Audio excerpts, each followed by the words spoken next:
Good morning. ఈరోజు మన topic ఏంటంటే వైఎస్ఆర్సీపీ క్యాడరు సోషల్ మీడియాలో తెగ ఫీల్ అవుతా ఉన్నారు. ఏంటంటే అదేదో జగన్మోహన్ రెడ్డి గారి బయోపిక్ తీస్తున్నట్లు, దాంట్లో క్రెడిట్స్ ఆయనకి ఇవ్వాలన్నట్లు, లేదా ఆయన పర్మిషన్ తీసుకోవాలన్నట్లు, లేదా అట్లీస్ట్ ఆయన ప్రస్తావన చేయాల్సింది అన్నట్లు తెగ ఫీల్ అవుతా ఉన్నారు. అసలు విషయం ఏంటంటే 2018లో శ్రీకాకుళం విజయనగరానికి సంబంధించినటువంటి 22 మంది ఫిషర్మ్యాన్లు ఫిషింగ్కి వెళ్ళి పాకిస్తాన్ గుజరాత్ దగ్గర పాకిస్తాన్ ప్రెమిసెస్లోకి వెళ్ళిపోయారు. సో ఇది తరచుగా జరిగేదే. ఫిషర్మ్యాన్లు కొంచెం గమ్యం తప్పి వెళ్ళిపోవడం అనేది తరచుగా జరిగేదే. ఇది తీర ప్రాంతాలు ఉన్నటువంటి మన తమిళనాడు కావచ్చు, ఆంధ్రాలో కావచ్చు తరచుగా జరుగుతూ ఉండేది. సో ఆ 22 మందిని పాకిస్తాన్ జైలు నుంచి ఇండియాకు తీసుకురావడానికి జగన్మోహన్ రెడ్డి గారు కష్టపడ్డారని, ఆ 22 మందిని తీసుకొని వచ్చి అప్పట్లో పాదయాత్ర చేస్తున్నప్పుడు ఇచ్చినటువంటి హామీ ప్రకారము 2 లక్షల రూపాయలు డబ్బులు కూడా ఇస్తానని చెప్పి తీసుకొచ్చిన తర్వాత కాదు, వాళ్ళు వచ్చిన తర్వాత వాళ్లకు ఆ కోవిడ్ సమయంలో అనుకుంటాను 5 లక్షల రూపాయలు ఇచ్చాడు. సో కనీసం వాళ్ళకి గ్రాటిట్యూడ్ కూడా లేదు. నిన్న తండేల్ అనే సినిమా ప్రమోషన్స్లో భాగంగా అందులో కొంతమందిని వేదిక మీదకి పిలిస్తే వాళ్ళు కనీసము జగన్మోహన్ రెడ్డి గారికి కృతజ్ఞత కూడా చెప్పలేదని, సో మానవత్వం చచ్చిపోయిందని తెగ పిసుక్కుంటా ఉన్నారు. అసలు కథ ఏందనేది నేను చెప్తాను చూడండి.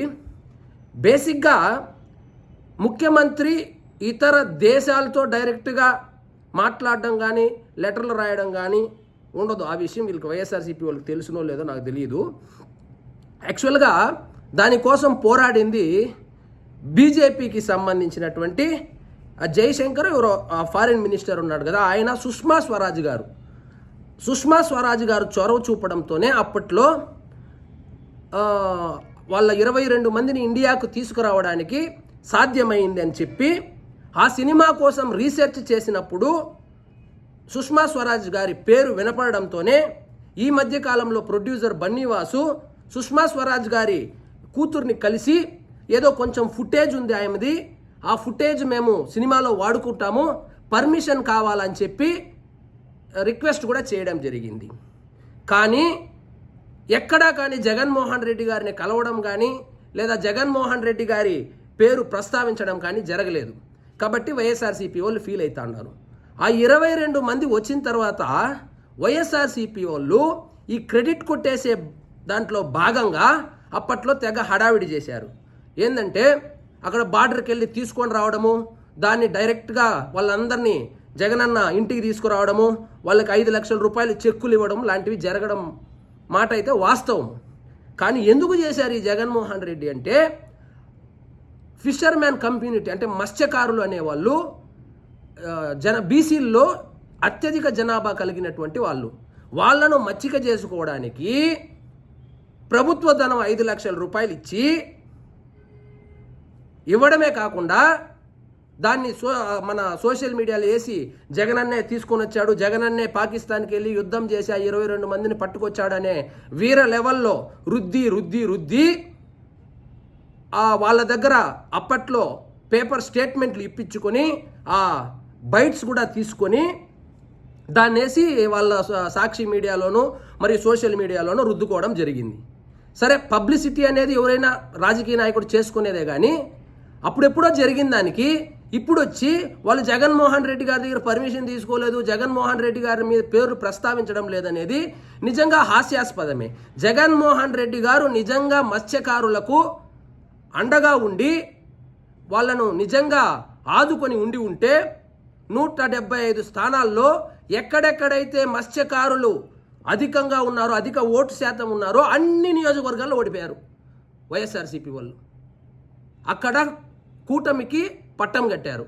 సో జగన్మోహన్ రెడ్డి గారు నిజంగానే మత్స్యకారులకు అండగా ఉంటే, మత్స్యకారుల తరపున పోరాడి ఉంటే, మరి ఇంకొకటి ఆ మత్స్యకారులు ఉన్నటువంటి ఏ నియోజకవర్గాలు ఉన్నాయో అందులో భారీ నుంచి అతి భారీ మెజారిటీలతో కూడా గెలిచారు. సో మొత్తం మత్స్యకారులు కూటమికి పట్టం కట్టారు. సో ఈ క్రెడిట్ కొట్టేసేదానికి ఏదైనా మంచి జరిగితే ఈ వైఎస్ఆర్సీపీ వాళ్ళు ఎలా తయారయ్యారంటే ఆ పీరియడ్లో ఏం జరిగినా మంచి వర్షాలు పడినా కూడా జగన్మోహన్ రెడ్డి గారికి క్రెడిట్ ఇవ్వాలంటారు. చెడు జరిగింది, అవినీతి జరిగిన దానికి మాత్రం జగన్మోహన్ రెడ్డి గారికి సంబంధం లేదంట. మంచి ఏదైతే జరిగిందో ఆ మంచిలో ఆయనకి భాగం ఉందంట. సో ఆ పర్టికులర్ 5 సంవత్సరాల్లో ఏమి జరిగినా జగన్మోహన్ రెడ్డి గారే చేశారని ప్రతిసారి క్లెయిమ్ చేసుకోవడము, నవ్వుల పాలవ్వడం కూడా మనం గమనించాం. ఉదాహరణకు ఈ వైజాగ్ స్టీల్ ప్లాంట్ ఏదో ప్రైవేటీకరణ ఆగినప్పుడు దాన్ని క్లెయిమ్ చేసుకునేదానికి వాళ్ళ మాజీ మంత్రులు కానీ వైఎస్ఆర్సీపీ అధికార ప్రతినిధులు కానీ తెగ హడావిడి చేశారు. తర్వాత సాక్షాత్తు కుమారస్వామి గారే వచ్చి స్టేట్మెంట్ ఇచ్చారు, దీనికి కారణం ఎవరు, కూటమి నాయకులు అని చెబితే అప్పుడు కొంచెం నోరు మూసుకున్నారు.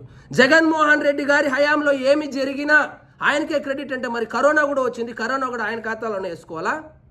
కాబట్టి ఆ సినిమాను ఇప్పుడు ఆ తండేల్ అనే సినిమాగా మీరు చూస్తూ ఉండండి. తండేల్ సినిమా రిలీజ్ అయినాక దాని మీద ఫస్ట్ నెగిటివ్ రివ్యూస్ ఇవ్వబోయేది ఈ పని పాటలని పేటీఎం బ్యాచ్, కావాలంటే చెక్ చేసుకోండి. ఇలా ఎట్లా తయారైనారంటే వీళ్ళు సినిమా ఫంక్షన్లో కూడా జగన్మోహన్ రెడ్డి గారి ప్రస్తావన రాకపోయినా లేదా ఎవరైనా పొరపాటున జగన్మోహన్ రెడ్డి గారిని మీద సెటైర్లు వేసినా ఆ సినిమా బాలేదని చెప్పి ట్రోలింగ్ చేయడము, ఆ సినిమా రిలీజ్ అయిన గంటకే రివ్యూలు చెప్పడము చేస్తున్నారు. ఈ సినిమాకు కూడా ఖచ్చితంగా జరిగే అవకాశం అయితే లేకపోలేదు. కాబట్టి ఆ ఫిషర్మ్యాన్ ఎవరైతే ఉన్నారో అందులో నుంచి ఏదో లవ్ స్టోరీ తీసుకొని సినిమా చేస్తా అన్నారు. సో సినిమా కథ మనకు తెలియదు కాబట్టి వీళ్ళేం క్లెయిమ్ చేస్తున్నారు, వాళ్ళని విడిపించింది జగన్మోహన్ రెడ్డి గారు, ఖచ్చితంగా అలాంటి సన్నివేశాలు ఉంటే బాగుండని ఎక్స్పెక్ట్ చేయడంలో తప్పు లేదు. కానీ ఈ విధంగా బహిరంగంగా వీడియోలు చేస్తూ సోషల్ మీడియాలో జగనన్న బయోపిక్ ఏదో తీస్తూ ఉన్నట్లు, జగనన్న దగ్గర పర్మిషన్ తీసుకున్నట్లు, జగనన్న ప్రస్తావన లేకుండా జగనన్న బయోపిక్ తీస్తున్నట్లు అర్థం పర్థం లేకుండా వైఎస్ఆర్సీపీ అనుకూల మీడియా కానీ వైఎస్ఆర్సీపీ అనుకూల సోషల్ మీడియా హ్యాండిల్స్ కానీ మాట్లాడుతూ ఉంటే నిజంగా హాస్యాస్పదంగా ఉంది. కాబట్టి నేనేమంటానంటే అన్నిట్లో క్రెడిట్ కొట్టేయడానికి పోతే చాలా చండాలంగా ఉంటుంది. ఎవరికో పుట్టిన పిల్లలను ఆ పిల్లలకు తండ్రి జగన్మోహన్ రెడ్డి అంటే ఎంత దరిద్రంగా ఉంటుందో అలాగా జగన్మోహన్ రెడ్డి గారి హయాంలో జరిగినటువంటి అన్ని మంచి పనులకు జగన్మోహన్ రెడ్డి గారే కారణం అంటే కూడా అట్లే ఉంటుంది. కాబట్టి మీరు అనవసరంగా క్రెడిట్ కోసం క్లెయిమ్ చేసుకోవడానికి వెళ్ళి ప్రతిరోజు జగన్మోహన్ రెడ్డి గారిని నవ్వుల పాలు చేయొద్దండి. కాబట్టి ఫైనల్గా ఏం చెప్తానంటే ఈ తండేలేమి జగన్మోహన్ రెడ్డి గారి బయోపిక్ కాదు.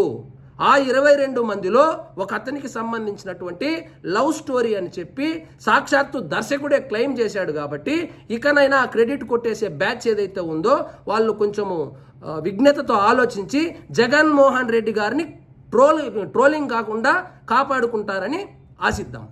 ఇదండి ఈరోజు మన టాపిక్. జై హింద్.